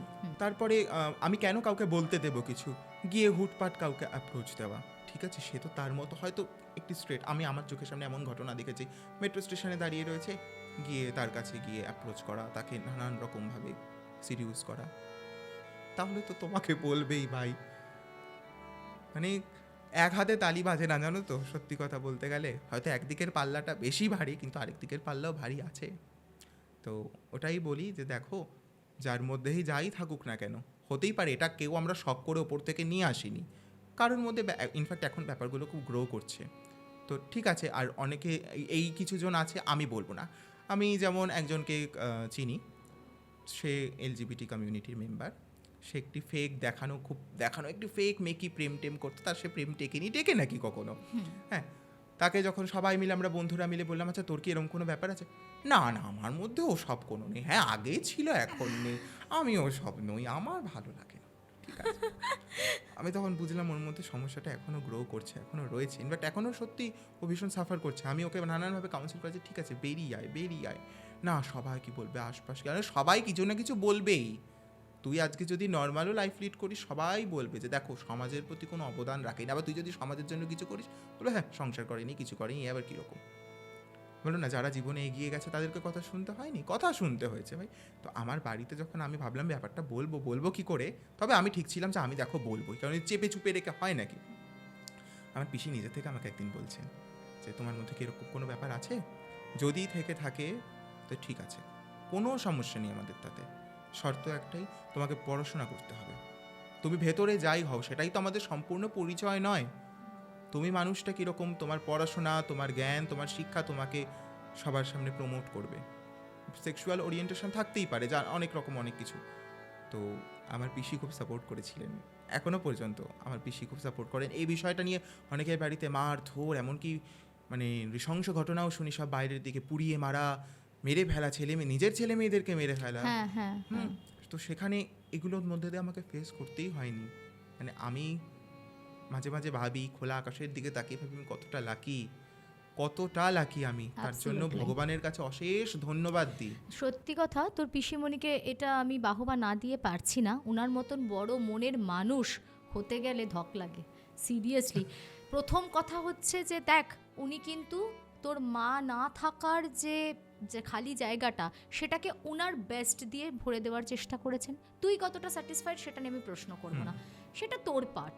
উনি নিশ্চয়ই ওনার দিক থেকে তোকে 100% দিয়েছেন, সেটাই অনেক মেয়ে করতে পারে না নিজের সন্তান থাকার পর। দ্বিতীয়ত হচ্ছে, আজকে তোর এই ওরিয়েন্টেশন নিয়ে উনার কোনো প্রবলেম নেই। উনি কিন্তু এত বছর আগের জেনারেশনের মানুষ, কিন্তু কি সুন্দর একদম স্পন্টানিয়াসলি জিনিসটাকে ডিল করেছেন। সুতরাং হ্যাটস অফ টু হার। মানে সিরিয়াসলি, তুই একদিকে হয়তো অনেক খারাপটা দেখেছিস, কিন্তু আর একদিকে ভগবান কিন্তু তোকে একটা জেম দিয়েছে। আমি এই জন্যই তো ভাবি, এই জন্য আমার মনে আরও নানান কিছু করার ইচ্ছে জাগে। এই তোমাদের এখানে এসছি, আরও নানান কিছু করার ইচ্ছে জাগে, যে সবটা তো খারাপ হতে পারে না। দেখো, রাস্তায় বেরোতে হবে, রাস্তায় বেরোলে তবে তোমার রাস্তাটা তুমি হাঁটতে পারবে। ওই ঘরে আগে আমিও খুব চুপচাপ থাকতাম, ঘরে বসে থাকতাম, কথা বলতাম না কারোর সাথে, কিন্তু আস্তে আস্তে লোকের সাথে কথা বলা শুরু করলাম। সবাই খারাপ, কিন্তু খারাপের মধ্যে ভালো কেউ না কেউ রয়েছে। আমরা সবাই খারাপ, সবাই ভালো। একদমই তাই। মানুষের যত তুমি অ্যাকসেপ্টেন্স ক্যাপাসিটি বাড়িয়ে ফেলবে, তত দেখবে পৃথিবীটা তোমার আমি কাছে নিজে আজকে এত সুন্দর। বড় বড় কথা বলছি, আমি যখন আমার বন্ধুদের সাথে থাকি যা গসিপ করি, গসিপ আমি করি না আমরা? যা হ্যাঁ। গসিপ করি করি না, তুই আমি পিএনপিসি করে নিব ফোন, তাহলে তাহলে করিনি, এর নামে বলছিস নিন্দা ওর নামে নিন্দা। আজকে এখানে এসে একেবারে সাধু বাবা সেজে বসেছি তা নয়, সেটা সবার মধ্যে সবারই মধ্যে হয়, সেটা সবার মধ্যে হয়। এক্স্যাক্টলি। তবে আমরা যত অন্য মানুষকে কম ক্রিটিসাইজ করব, তত দেখবো আমাদের বেশি পরিবেশটা সুন্দর একদম, হয়ে একদম। উঠেছে, আমাদের লাইফের কমপ্লিকেশন অটোমেটিক্যালি কমে গেছে। অযথা একটা মানুষকে নেমে 2 মিনিট একটা বাজে কথা বলে তাকে একটু হার্ট করে কি আছে, তাতে সেটাই কোনো তো। শান্তি তো নেই। নিশ্চয়ই। বাহ, তো তোর যে জীবনের উপলব্ধি, সেখান থেকে শুধুমাত্র আমরা আজকে ঘটনা শোনার জন্য যে শুনলাম সেটা নয়, অবশ্যই সেখান থেকে একটা অনেক বড় মেসেজ তুই দিলি সোসাইটিকে, যেখানে প্রথমত হচ্ছে যে একটা খুব ক্রুশিয়াল পয়েন্ট, যে আমরা এখন বাবা মাদের মধ্যে অনেক ঝামেলা, অনেক অশান্তি, আজও যারা শুনছে তাদের মধ্যে যদি কারোর এমন পরিস্থিতি হয় যে হ্যাঁ ম্যাটারটা সর্ট আউট করে নেওয়া যেতে পারে, ইমিডিয়েটলি ডু সো। সেটা করে নিয়ে সন্তানকে একটা সুস্থ লাইফ দেওয়াটা, এটা আমাদের রেসপন্সিবিলিটি। যদি কারোর মনে হচ্ছে এখন ওয়ার্ক করছে না, আমার কোনোভাবেই রিলেশনটা, বিয়েটা হয়ে গেছে সামহাও, থার্ড অন্য কোনো তৃতীয় ব্যক্তিকে আনার আগে শতবার ভাবো। যদি মনে হয় যে না কোনোভাবে এটা হবে না, তাহলে আগেই বেরিয়ে এই যে যাও। যেমন তোমাকে একটু থামাচ্ছি আমি, বিয়ের পর বাচ্চা নিয়ে নে ঠিক হয়ে যাবে, এই যে 1 বছর বাদে বাচ্চা নিয়ে নে ঠিক হয়ে যাবে, এই জন্য তো এগুলোই দায়ী। তারপরেও আবারও বলি যে এই অন্যের সেক্সুয়াল ওরিয়েন্টেশনটা কমপ্লিট একটা খুব পার্সোনাল ম্যাটার, তো সেটা নিয়ে আমরা যত কম নাড়াচাড়া করব, কটাছেড়া করব, ততই সেটা সুন্দর। আমিও তাতে কিন্তু নিজের সম্মানের জায়গাটাই নিশ্চয়ই থাকছে, তাই, তাই না? হ্যাঁ হ্যাঁ। শুধু শুধু আমি ভাবছি আমি অন্যকে খোঁচা মারলে একদম বিশাল কিছু বীরত্বপূর্ণ কাজ করলাম, সবাই আমি একদম মানে নিজেকে ভাবছি আমি আপার হ্যান্ড নিয়ে নিলাম, এটা কখনোই নয়, এটা খুব বোকা বোকা একটা ব্যাপার। বেশ, এবার কিন্তু আমরা একটা ভৌতিক ঘটনায় চলে যাব, কারণ দর্শক বন্ধুরা একটুখানি আমার মনে হয় তোর এই ঘটনা শুনে ভারাক্রান্ত হয়ে গেছেন। এবার তাদের মনে একটুখানি অন্য রকমের ভীতি জাগরিত একদম, করতে হবে, একদম, তাদেরকে একদম। একটু এন্টারটেইন করাও, সেটাও আমাদেরই একদম, ডিউটি। একদম। তাহলে এবার একটা ভূতের গল্প হোক। একদম। এই ঘটনাটাই বরানগরেরই ঘটনা, আমি নামটা পুরো জায়গাটার নাম বলছি না। আমার স্কুল মারফতই তার সাথে তিনি আমার একজন টিচার, তো এরকম নতুন এখানে একটা নতুন ফ্ল্যাট নিয়েছে বিটি রোডের ওপরে। তো ফ্ল্যাট ট্যাট নেওয়ার পরে দিব্যি থাকতে থাকতে গেছে, গৃহপ্রবেশ টবেশ করেছে সমস্তটা স্মুথলি, এবং খুব কষ্ট করে, এই বোঝই তো এখন ফ্ল্যাটের যা দাম, উনি অনেক মানে জীবনের অর্ধেক সাশ্রয় ওখানে লাগিয়ে দিয়েছেন, যে ফ্ল্যাটে থাকবেন নিজের মতো। উনি, ওনার মা, ওনার বাবা, উনি বিয়ে থাকা কিছু করেননি, নিজের মতো নিজে থাকেন। তো ফ্ল্যাটে এলে আমাকে খুব ভালোবাসেন। আমাকে একদিন বলে, তুমি ফ্ল্যাটটা দেখেছো সুশান্ত, আমি নতুন ফ্ল্যাট নিয়েছি, একদিন ঘুরে যাও, খুব কাছে, তোমার বাড়ির খুব কাছে।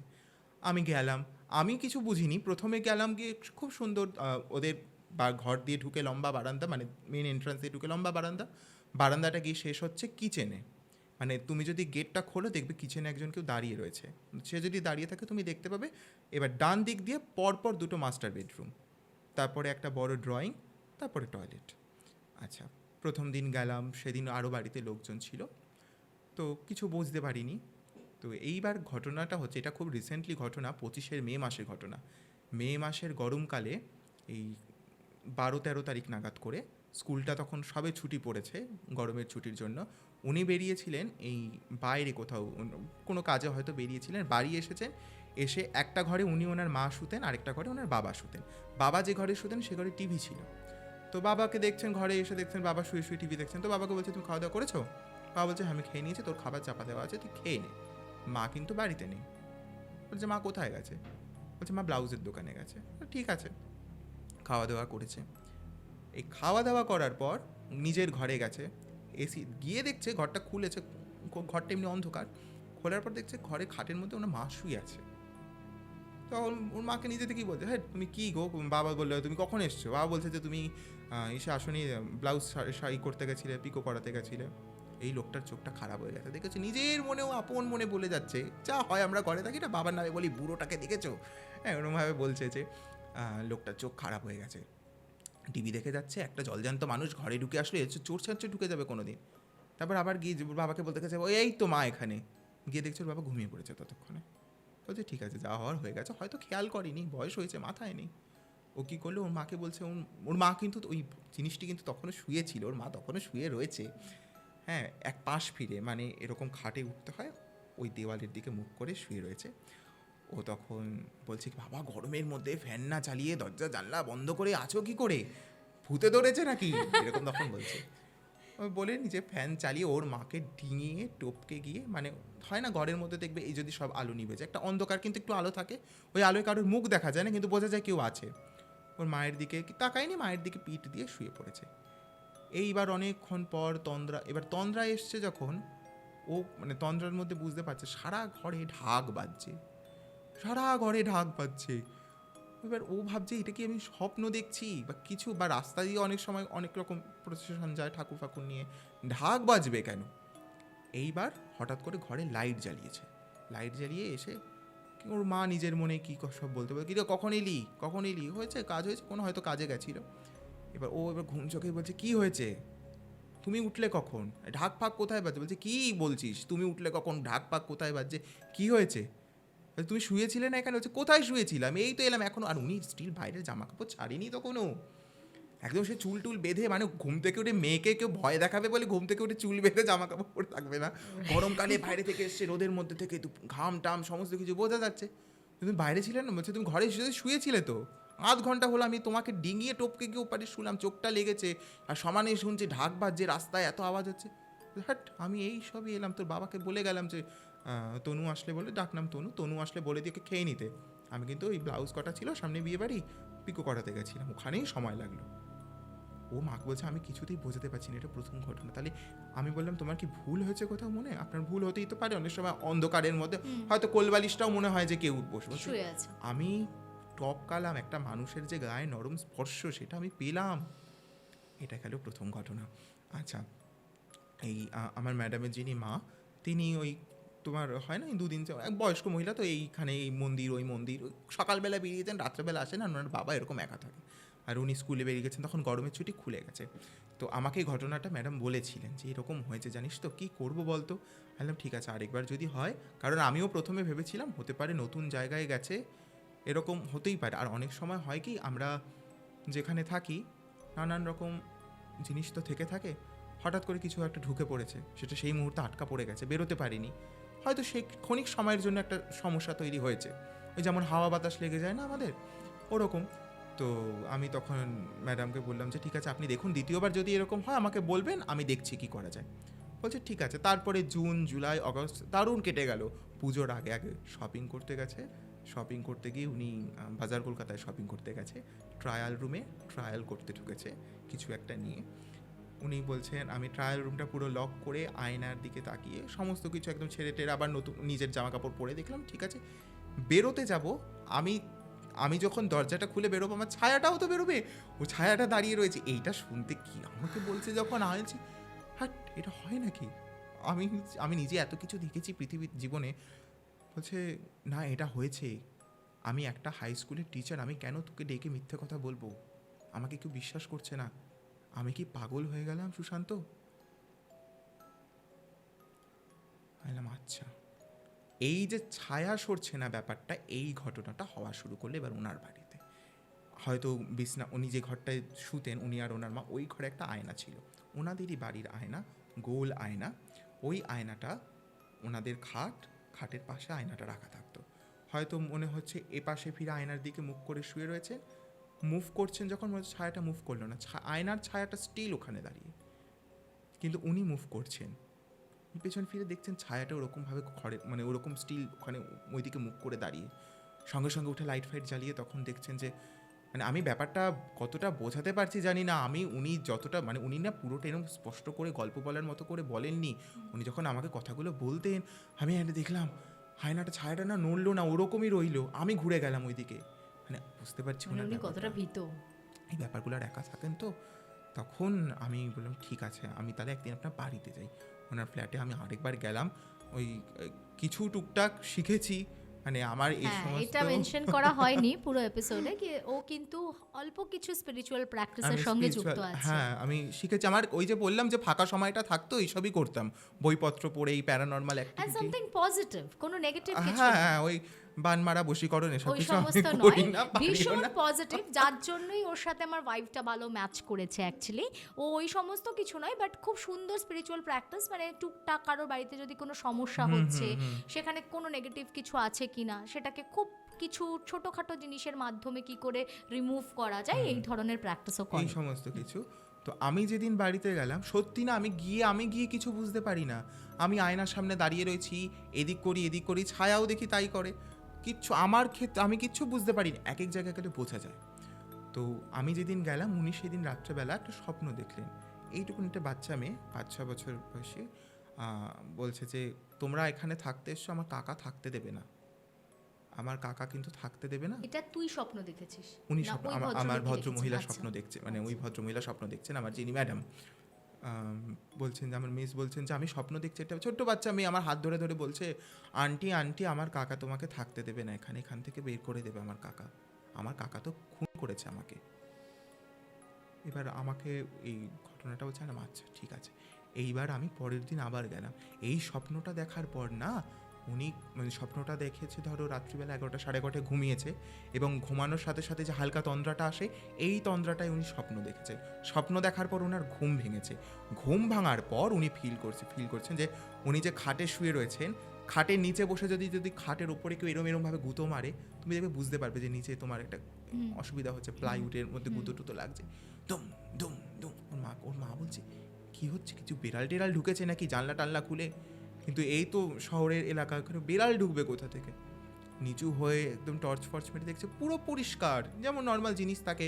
কিন্তু না, মানে খাটের নিচে টোকা হচ্ছে। খাটের নিচে তখনও টোকাটা হচ্ছে, যখন দেখছে তখনও টোকা হচ্ছে, আচ্ছা। কোনো টোকাটা হচ্ছে। আর ওর বাবাকে তো, ভদ্রমহিলার বাবাকে বলে, হ্যাঁ ঘরের মধ্যে উল্টা পাল্টা শুধু। আর ওনারা ওই পুজো বাচ্চা খুব একটা করতেন না, একটুখানি অন্যরকম নাস্তিক ভাবাপন্ন ছিলেন। তো উল্টা পাল্টা ঘরের মধ্যে এই সমস্ত ভূত দেখে দেখে, ওই গল্পের বই পড়ে পড়ে, তারানাথ তান্ত্রিক পড়ে পড়ে, বাংলার ম্যাডাম এই তোর মাথায় ঢুকেছে, সব বন্ধ করে সব, এই করে করে সেই করলেন। তারপরে একদিন লাস্ট যেটা হলো সেটা খুবই খারাপ হলো, ওর বাবার সাথে হলো। ভদ্রলোক মারা গেছেন এই জানুয়ারিতে, ওইটার একটা জেরই ছিল।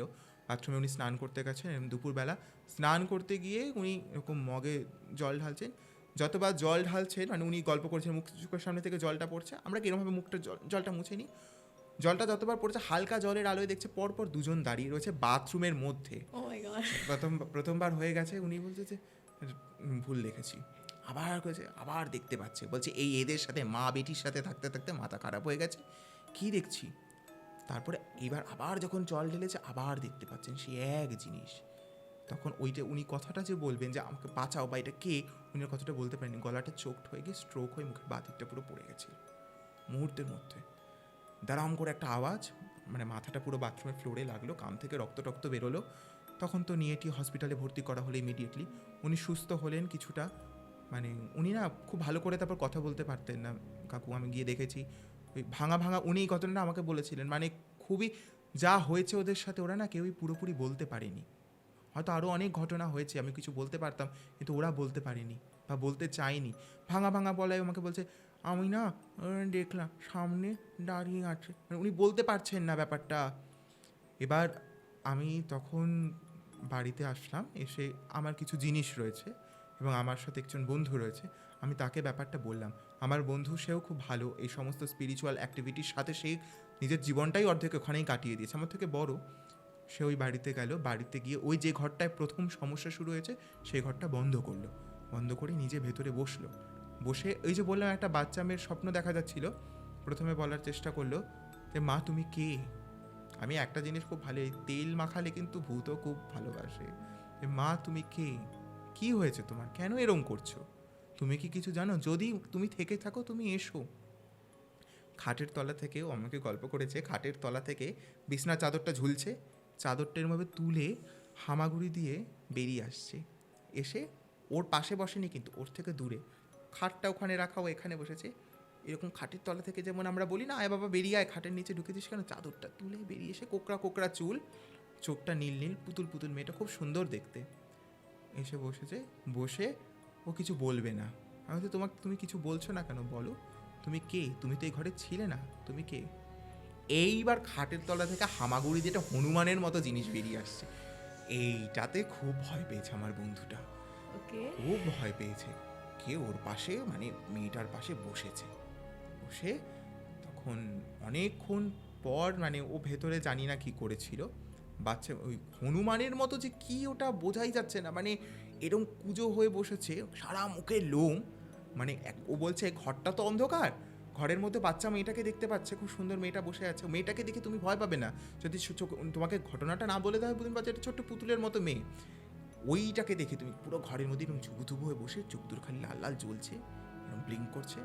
এবার আমি কাটা দিচ্ছে বলছি, আমি ভাবছি চিন্তা করছি ব্যাপারটা, মেয়েটা কি বলেছে, এই বাড়িটা মানে এই জমিটা আমাদের ছিল 1962 সালে, আমার কাকার তো কোনো ছেলে মেয়ে ছিল না, আমার বাবা খুব মানে বড় ব্যবসায়ী ছিল, তো যাবতীয় যা সম্পত্তি আমিই পেতাম, তো সেই আগে আমার কাকা আমাকে খুন করেছে, আমার কাকা আমাকে খুন করে এই বাড়ির নিচেই চাপা দিয়েছে, একটা কলা গাছ ছিল এখানে, এই জমিটায় যে জমিটা ফ্ল্যাট হয়েছে কলা গাছ ছিল, সেই কলা গাছের নিচে আমাকে চাপা দিয়ে রেখেছে। তখন বলছে তাহলে তুমি এতদিন কেন কাউকে কিছু বলনি, তুমি এদের সাথে, তুমি কি সবার কাছেই যাও, বলছে আমাকে কেউ বুঝতে পারে না, আমি সবার ঘরেই যাই, সবাইকে কি বলার চেষ্টা করি, আমাকে একটু বার করো না ওখান থেকে, আমাকে একটু বার করে আনো না। এই এই আমার কাকা বলে পাশে দেখাচ্ছে হনুমানের মতো জিনিসটাকে, শিম্পাঞ্জির মতো, এই আমার কাকা। বলছে তোমার কাকা? বলে ও কোনো কথা বলবে না, ওকে তো বাবা খুন করেছে, মানে ও হিসেব মতো ভাইজিকে খুন করেছে, দাদা সেটা সহ্য করতে না পেরে ভাই দাদাকে ক্রোধে আবার ভাইকে খুন করেছে, এবং আচ্ছা। ওকে যে খুন করেছে ওটা তো ব্যাড স্পিরিট, ও পিশাচে পরিণত হয়েছে। বলছে আমি তো ভয় দেখাতে চাই না, আমি ওই যে আন্টিটা ছিল, হ্যাঁ আন্টিটাকে আমি বলতাম যে আন্টি তুমি চলে যাও, তুমি চলে যাও, আন্টি বুঝতে পারতো না আমার কথা, কিন্তু আমার কাকা বুঝতে পেরেছিল যে আমি বলেছিলাম, যে আমার কাকার এখনও আমার ওপর রাগ আছে, কাকাকে তো আমার জন্য মরতে হলো, কাকার এখনও আমার উপর রাগ আছে, যে কাকা সম্পত্তিও পেলো না, মরতেও হলো, ওই জন্য আমি যদি কাউকে বলতে যাই না এরকমভাবে, কাকা তাদেরকে এরকমভাবে উৎপাত করে, শরীর খারাপ করিয়ে দেয়, মানে ওর মতো ভাঙা ভাঙা ভাষায় বলতে শরীর খারাপ করিয়ে দেয় কাকা। আমার মনে হয় সম্ভবত ওই বাথরুমের যে ব্যাপারটা হয়েছিল, এই কাকাটাই দায়ী। তখন বলছে ঠিক আছে তুমি কি করে, বলছে আমি তো চলে যেতে চাই, আমি এখানে থাকতে চাই না, আমাকে ওপর থেকে ঠাকুর ডাকে, মানে মৃত্যুর পরে কি হয় আমরা সত্যি জানি না, কিন্তু কিছু কিছু না ভাঙাচোরা টুকরে বুঝতে পারি, যে তাহলে মনে হয় কোথাও কিছু রয়েছে, স্বর্গ নরকের এই কনসেপ্টটা, আমাকে ওপর থেকে ঠাকুর ডাকে হাত বাড়িয়ে, আর আমার কাকা বড় বড় দাঁত বার করে বলে তুই যাবি না, তুই যাবি না। আমার কাকা বলেছে আমাকে আরও দিন এখানে অনেক দিন থাকতে হবে, তো ও এটা শুনে বেরিয়ে আসে, কি ক্রিপি একটা ঘটনা। ও এটা শুনে বেরিয়ে আসে, হ্যাঁ। মানে ও যখন বেরিয়ে আসছে, ও দেখলো ও মেয়েটা আবার ওটা তুলে, চাদরটা তুলে আবার খাটের তলায় চলে গেল, আর ওর কাকাটা হনুমানের মতো হামাগুড়ি দিয়ে খাটের উপরে উঠলো, হনুমানের মতো হামাগুড়ি দিয়ে খাটের উপরে উঠলো, খাটটার মধ্যে ধপ করে একটা আওয়াজ হলো, ও এটা দেখে ঘরটা লক করে বেরিয়ে আসলো, বেরিয়ে এসে এবার আমাকে প্রথম ঘটনাটা বললো, এরকম এরকম ব্যাপার আইলাম, তাহলে তো মানে এর একটাই উপায় হয় ওই নিচ থেকে মেয়েটাকে তুলে সেভাবে সৎকার করা, বা ভাইটার কি হয়েছে, কাকাকে মেরে কোথায় রেখেছে, মেয়েটা কিছু বলেনি। তারপরে ঘরের মধ্যে অনেক যজ্ঞটজ্ঞ করা হলো, মেয়েটাকে কিন্তু দেখা যেত না, যজ্ঞটজ্ঞ করা হলো, চণ্ডীপাঠ তুই কি করেছিলি কাজটা? আমি করিনি, আমার বন্ধু করেছিল, আমি গেছিলাম ওর সাথে, কারণ এত বড় কাজ তো আমি একা রিস্ক আর নিতে চাইনি। চণ্ডীপাঠটা তুই তো পাঠ করিস খুব চণ্ডীপাঠ আমি সুন্দর। করেছিলাম, সে চণ্ডীপাঠ ফাঠ করা হলো, তারপরে মেয়েটা কিন্তু আসতো না, মেয়েটা নাকি আমার ম্যাডামকে কয়েকদিন আগে থ্যাংক ইউ জানিয়েছে, যে থ্যাংক ইউ ম্যাডাম, মানে থ্যাংক ইউ আন্টি, আমি খুব ভালো আছি, আমি খুব ভালো আছি, দেখো দেখো কি সুন্দর জামা দিয়েছে আমাকে, ও এত মিষ্টি, একটা ছোট্ট বাচ্চা তো, ওর চুলগুলো নাকি, আমার আন্টি গল্প করেন যে চুলগুলো নাকি গোল গোল গোল গোল স্প্রিংয়ের মতো, কার্লি হেয়ার, চোখে মানে নীল চোখের মণিগুলো, কিন্তু ওর কাকাটা এখনও রয়ে গেছে, যার জন্য ওদেরকে ফ্ল্যাটটা ছেড়ে দিতে হলো, আর ওই চণ্ডীপাঠ ওই যাগ যোগ্য করে কিচ্ছু হয়নি। তারপরেও যখন এই সমস্ত হলো, মনে করা হলো ঠিক আছে, বাড়ির ওই ঘরের চারিদিকে না লাল সুতো দিয়ে বেঁধে দেওয়া হয়, এরকম বাড়িতে কিছু হলে বন্ধন টাইপের। ও বাবা সকাল উঠে দেখছে বন্ধন টন্ধন সব কাটা, বাথরুমের মধ্যে, বাথরুমে হয়তো চান করছে, বাইরে দিয়ে বাথরুমে তো যা হেই খোল খোল খোল, বাড়িতে তো পুরুষ মানুষ কেউ নেই, ওর বাবা কথা বলতে পারে না, ওই রকম অবস্থা, মেয়ে হিসেবে মা রয়েছে, আর মেয়েটি বাথরুমে, খোল না আমি ভেতরে যাব, তোকে দেখবো, খোল। এই সমস্ত নানান ঘটনা, তার মধ্যে শরীর খারাপ হতে যাচ্ছিল, আমি তখন বললাম যে এ আর কিছু, আমি জানি না ওই ফ্ল্যাটের আর বাকিদের কি খবর, ওপর তলাটাতে কেন এই সমস্যা, বা ওনারা কেন এইটার সাথে হঠাৎ করে জড়িয়ে পড়লো, কারণ অনেকেই তো ছিল বলো, একটা ফ্ল্যাট তো অনেক, একটা অ্যাপার্টমেন্ট অনেকেই থাকে, ওরা কেন সমস্যাটার সাথে জড়িয়ে পড়লো। তো কোন ফ্লোরে ছিল ওরা? 4 তলায় ছিল, পুরো পুরো 4 তলায় ছিল। এইবার ফ্ল্যাটটা 4 তলারই। এবার আমি এটা নিয়ে আলোচনা করেছিলাম আমার বন্ধুর সাথে। আমার বন্ধু বলেছিল যে দেখ, যত উপরে উঠবো না আমরা তত এগুলোর সাথে কানেক্টেড হই। ওর জন্য দেখবে মন্দির বলো বা চার্চ বলো, চূড়াগুলো এরকম চওড়া মানে এরকম ট্রায়াঙ্গেল শেপে, যাতে কোনো খারাপ নেগেটিভ এনার্জি এসে সেটা স্লোপ করে বেরিয়ে যায়। এটা চূড়াগুলো এর জন্য এরকমভাবে বানানো হয়, ওরা পজিটিভিটিটাকে আকর্ষণ করে। তো আমি তখন ওরা ফ্ল্যাটটা ছেড়ে আবার নিজেদের পুরনো বাড়িতে অত টাকা ইনভেস্ট করে টোরে বিক্রিও হয়নি। উনি এখনও খুব দুঃখ করেন। আমি বলেছিলাম যে আমার শ্রেয়া দিদি আছেন, তো শ্রেয়া দিদিকে তুমি গল্পটা পাঠাও। আচ্ছা, আমার ওরকমভাবে বলতে, আর আমি বলতে পারবো না, অত গুছিয়ে কথা বলতে পারি না, তুই বলিস আমার যা হয় ভালোর জন্যই হয়। আজকে ঘটনাটা তোর মুখ থেকে একদম, যেহেতু তোর এটা ফার্স্ট হ্যান্ড কাউন্টার, তো তোর আরও বেটার এক্সপ্রেশনস অ্যান্ড অল, তো তোর কাছ থেকে শুনে আমি যতটা এনজয় করলাম, আই ডোন্ট নো যেটা আমি নিজে শেয়ার করলে কতটা ভালো বলতে পারতাম বা মানুষ কতটা স্যাটিসফাইড হতো, বা তুই দুর্দান্ত বলেছিস ঘটনাটা। আর আমিও মানে একদম চোখ বন্ধ করে জাস্ট ইমাজিন হনুমানের মতো ব্যাপারটা যখন বললো, আমি নিজে তখন মানে গায়ে কাটা নিয়ে কি বলছে। তুই যখন দেখবি ভূতের গল্প শোনার মজাটা কোথায়, তুই তখনই নির্যাসটা বেস্ট উপভোগ করতে পারবি যখন তুই যেটা যেটা বলছিস আমার মাথায় সেটা সেটা একদম ইমাজিনেশন আমি বসিয়ে নিচ্ছি, আমি সেটা সেটা ভাবছি, চিন্তা করছি, একটা ইমাজিনারি ওয়ার্ল্ডে চলে গেছি, তখন সেই ভয়টা লাগে। অ্যান্ড তুই খুব সাকসেসফুলি সেটা তৈরি করে দিয়েছিস আমার মাথায়, তো আমি ভীষণ এনজয় করেছি। আশা করি ইকুয়ালি আমার দর্শক বন্ধুরাও যখন ঘটনাটা শুনবে তারাও এতটাই আনন্দ পাবে। সো প্রথমেই ভেরি ওয়েল সেড। আর কি বলবো আমি জানি না, আজকের এপিসোডটা আমার খুব মনের মতন হয়েছে। তুই খুব ভালো করে জানিস আমার অত বদরেশন নেই, কে ভিউজ হলো না হলো ওটা ইম্পর্টেন্ট নয়। এই জন্য তোমাকে আরো ভালো লাগে আমার মনে হয়, এত মানুষ তোমাকে পছন্দ করে। আমি প্রথমে যখন শ্রেয়াদি লাইভ শুনতাম, আমি এটা একটু বলি আমার ব্যক্তিগত অভিজ্ঞতা তোমাকে নিয়ে, মানে তুমি এত মিষ্টি, এত তুমি মেয়েদের সেই শরীর খারাপগুলো এমন সুন্দরভাবে বলছো, এমন ট্যাবু ভাঙার যে বিষয়টা তোমার মধ্যে রয়েছে, এটা ভগবান সবাইকে দেয় না। অনেকেই আমরা মন থেকে সাপোর্ট করি কিন্তু ক্যামেরার সামনে বলতে পারি না, আমরা এত মানুষের কাছে পৌঁছানো যায় না। এই জন্যই তোমাকে এত ভালো লাগে, আমি নিজের থেকে তোমার কাছে আসি বারবার করে। হ্যাঁ সত্যি, হ্যাঁ মানে তুই তো প্রথম আমাকে ফোন করেছিলি, আর এর আগেও তুই আমার প্রচুর তারিফ করেছিস, আর করিস না, আমি একদম ব্লাশ করছি। তো যেটা বলার সেটা হচ্ছে যে আরও অনেক ঘটনাই তোর কাছে আছে এবং আগামী দিনে নিশ্চয়ই আবারও আমরা আড্ডায় বসবো, তখন জানবো। আজকের এপিসোডটা তো দুর্দান্ত ছিল।